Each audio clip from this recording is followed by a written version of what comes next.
শোন ভাই, আজকে তোর কাজের প্রথম দিন। কাস্টমার এসে রাগারাগিও করবে, গালাগালিও করবে, এমনকি তোর উপরে মুডও নেবে। কাস্টমার লক্ষ্মী জিনিস, তাদের সঙ্গে ভালো ব্যবহার করবি। হুম। হ্যাঁ, এই তো আমি জামা কাপড়ের দোকানে এসেছি।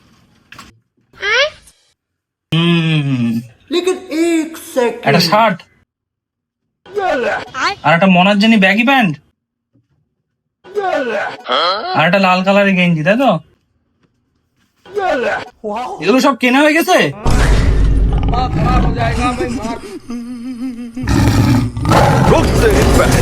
মালিক মালিক, কাস্টমার লক্ষ্মী। তুমি বসো, আমি মাল দেখাচ্ছি। আচ্ছা, তুই দেখা। ভাই তোমার কিছু লাগবে? হ্যাঁ লাগবে, জাঙ্গিয়া দেখাও। জাঙ্গিয়া দেখবা?